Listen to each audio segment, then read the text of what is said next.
Hey grade 1, welcome to story time. We're going to be reading Disney's Oliver and Company. Once upon a time in the great big city of New York, a little kitten lived on the busy streets. He was looking for a home. He met a street smart dog named Dodger, who wanted his help getting sausages from a food cart. The hungry kitten did his part, but Dodger tricked him and ran off with their meal. Disappointed and hungry, the kitten followed Dodger to a broken down barge on the river.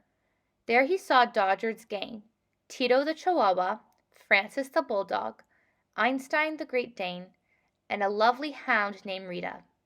Dodger was busy acting out the day's event and showing off the sausages they were about to have for dinner.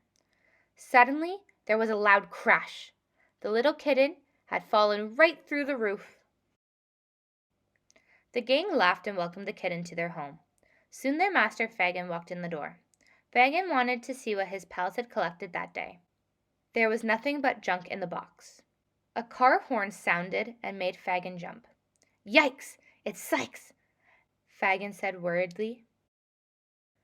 Fagin owed Sykes money and did not have a way to repay him, and Sykes was awfully mean. While Fagin begged for more time, Sykes' Dobermans came aboard the barge and began pushing everybody around. When they tried to corner the kitten, he reached out and scratched one of the Dobermans on the nose. Fagin and his gang were very impressed with the kitten's bravery and decided to make him one of the gang. At least the kitten had a home for now. The next day, the gang went out to find money for Fagin. Tito saw a limousine and wanted to check it out. He took the kitten with him. But when Tito accidentally hit the car alarm, the gang fled, leaving the poor kitten tangled up inside.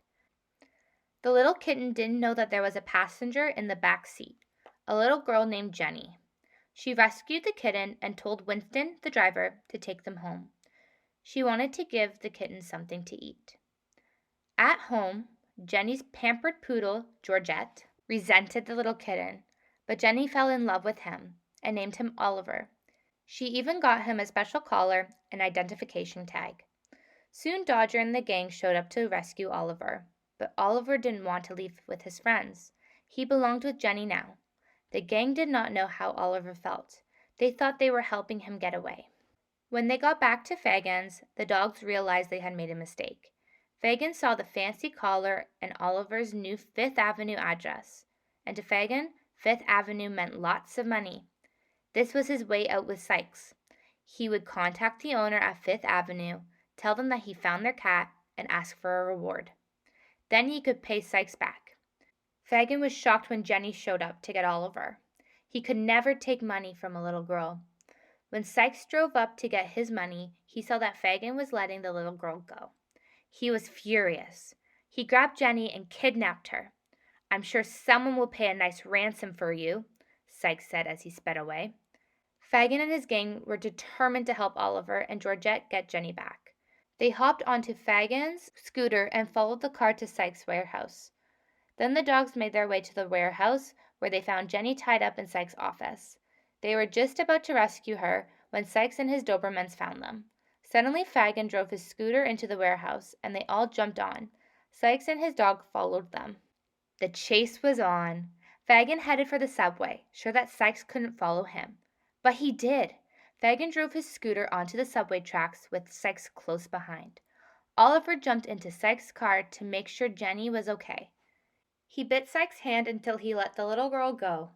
Just as Sykes' Doberman was about to get Oliver, the kitten jumped through the sunroof. A train was coming, and Fagin managed to steer onto another track, but Sykes' car crashed into the oncoming train. Jenny didn't know what happened to Oliver. She was terribly worried. Just then Dodger walked up to her carrying the little kitten by his neck. When Oliver saw Jenny, he began to purr. Jenny was overjoyed that Oliver was all right. The very next day was Jenny's birthday, and she had a big party at her house. Fagin and the gang were all there. Everyone was happy, but nobody was happier than the little orphan kitten who finally found a home. So thank you so much for joining me for Disney's Oliver and Company. This is actually based on a story called Oliver Twist. So yeah, thanks again, and I will see you next time. Take care. Bye.